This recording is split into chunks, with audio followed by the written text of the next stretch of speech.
Hey guys, I'm Chris at Wolfe Manufacturing. I wanted to show you something special for us today. As you know, a lot of you know, the aluminum tanks are kind of our signature on our bigger machines, and this one's kind of special. This one here is going to New Zealand. Yes, that's our first machine ever sent overseas, and pretty awesome. So I figured today I would take a little bit of time and show everybody how we build our kind of signature hydraulic tank. Um, you can see my little area here. I got a grinder, Dynasty 280. Um, yeah, it's kind of jammed in here in a corner. Try to keep it out of the regular steel production area. Keep all these aluminum parts a little cleaner. It doesn't work the greatest, but it is what it is, what we have to work with. So try hanging this up, hang my camera up here on my fancy late model cell phone holder right here. Hopefully that works. All right, so first thing that it's kind of critical piece on the inside of this tank is this diffuser pipe, and this is where the return oil goes in and mixes in the bottom of the tank, and we want to keep the air bubbles out. So I'm going to take and bevel off the inside of this pipe and give it a nice rounded edge so that it's not creating turbulence inside of the tank. Set that in here, get it centered on the port, and go back on it here.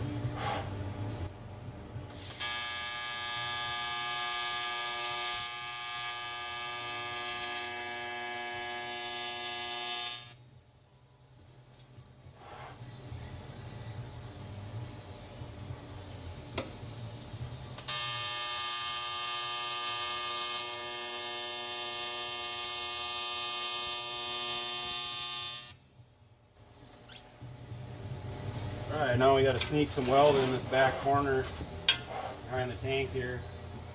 Takes a little flexible maneuvering here.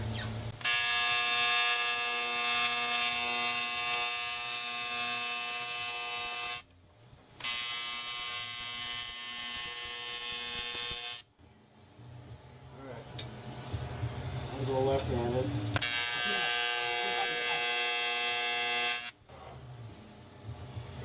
Never turns out my finest work here, but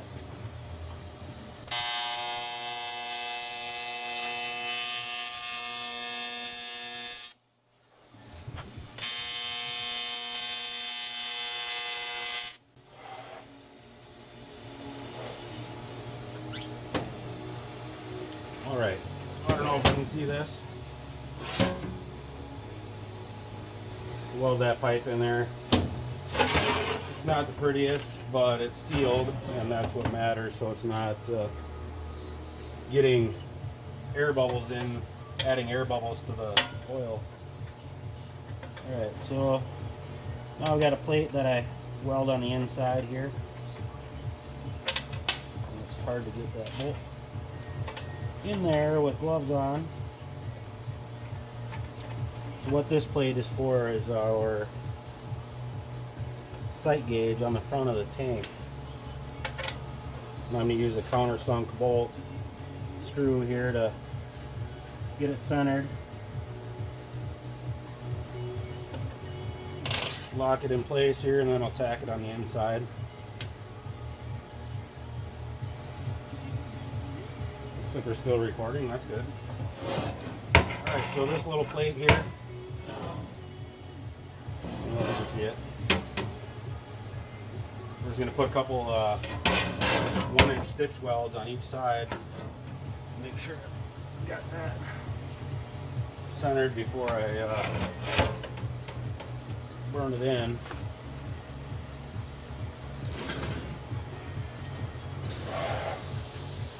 And we're using a Miller Dynasty 280.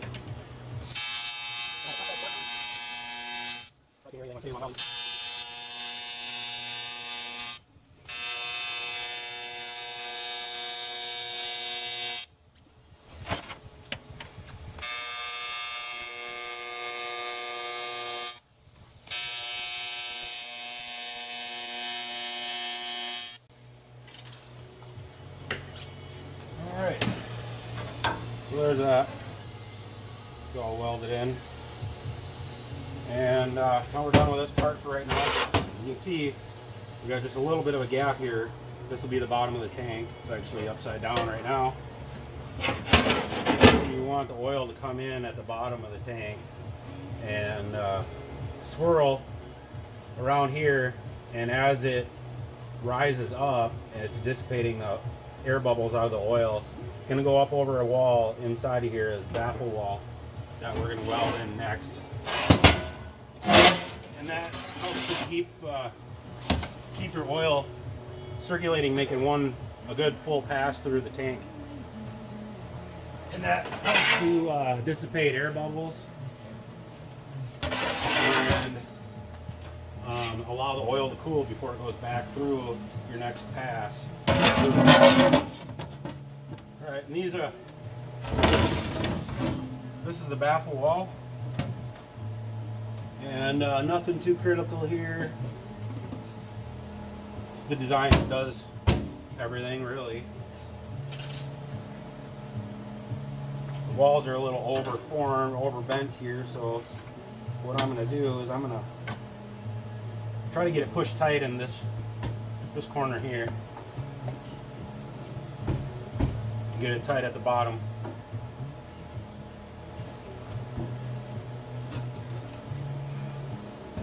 Alright, little invaluable tool here, a little scraper for drywall or that type of thing, paint scraper. Forgive me, I've got a cold. I've got about 6 cups of coffee in me today.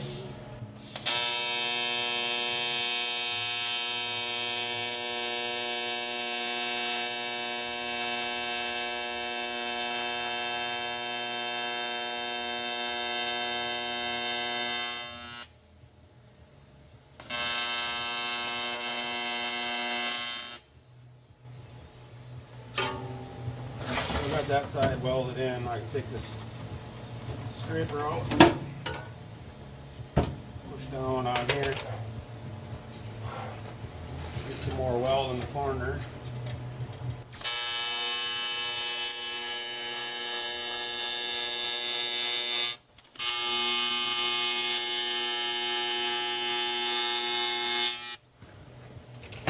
Alright, so now we got the bottom side welded. We're going to weld the inside of the tank, which would be on the pump side. We've got the bigger wall on the pump side.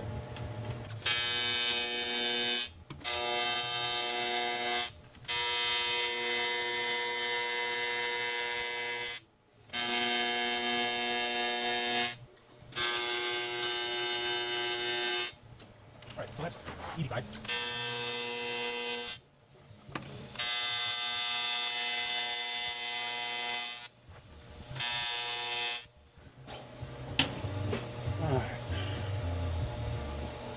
Still recording. I don't know how much time I've got here, but we'll keep going. So now I've got that side welded. Here, maybe you can see it better there. This side welded, and we just want to put a little stitch welds here. Alright, now this side with the overbend on here. And the fact that as you weld things, they shrink. We're going to put a bit of a gap on the short side of the baffle. A chunk of rod. I'm just going to put a little tack on here. Take my handy dandy little scraper out, move it down to the next tack. just needed a little over a 1/16 gap here so that I can fit the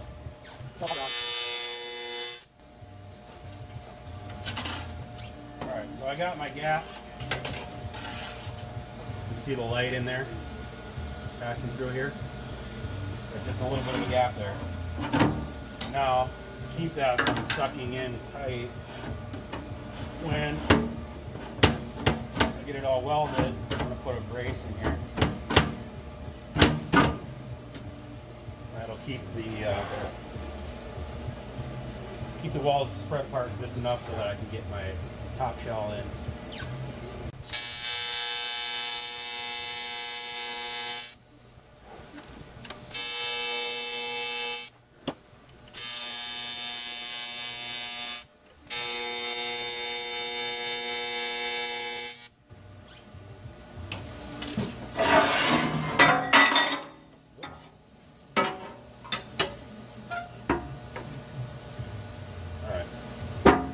As that cools, it's shrinking. You can see I've got that all welded in now.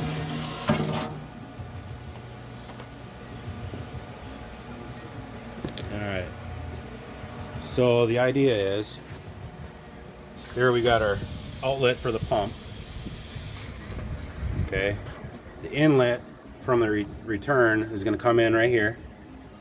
It's hard to see, but that's going to come in, the oil is going to come down, it's going to swirl around in here and then work its way up over this baffle wall where it's going to take some of the air bubbles out of the oil as it comes up over this wall. And then it's going to swirl around. Sorry, I'll keep up with my camera here. Then it's going to swirl around in here and then work its way back through the pump. So that basically gives it a number of rotations through the tank, allowing it to cool and mix and get all the air bubbles out before it goes back in through the pump. All right, now I'm going to fit the shell. I've got these little bend reliefs I've got to weld in right here. What that does is keeps the distortion down on this flange. So we just weld that in quick, and then I can start fitting the shell on. Hopefully I don't run out of memory before we get too much farther here.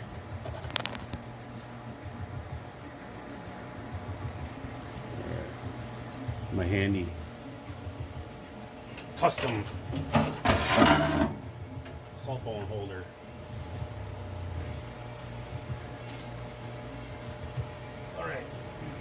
This is a good time to use up some of these short little stubs of 1/8 inch rod here.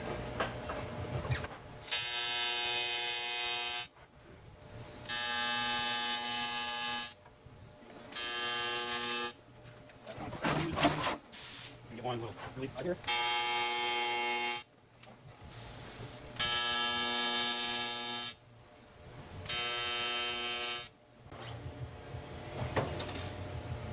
It's nice to use up them little bits of filler rod. But remember, your gloves are $15 and filler rod is $6 a pound. So you don't want to burn up your gloves by saving TIG rod. That little 2 inches of TIG rod that's left. Not a big deal. Alright, so that's stress relieving. Alright, here's the part that I know I'm not the only one that has messed up before, but it really sucks if you put this together backwards and have to cut it apart.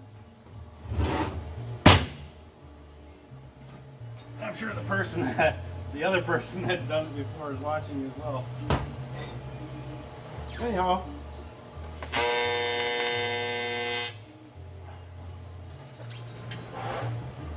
center this, get her down tight, and get our corner to corner matched up.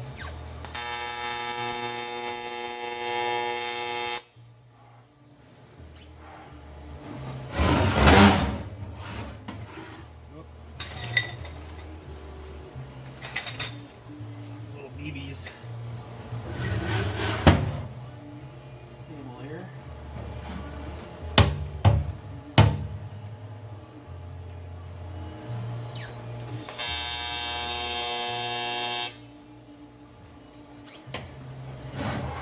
Alright, this one is going to be a pain.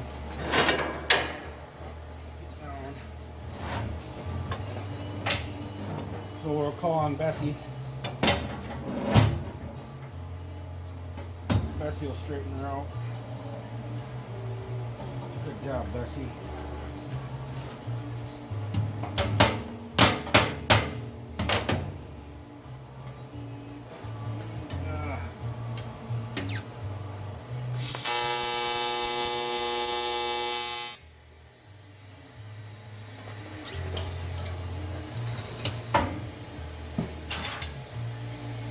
All right, now let's basically getting our corners all matched up. I'll probably just do a hyperlapse here, save some memory for later. But I've got the corners lined up, all 4 bottom corners. Now I think I'll switch to hyperlapse and pause the video for now. Thanks for watching, guys. I'll be run hyperlapse now.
Oh, there you have it.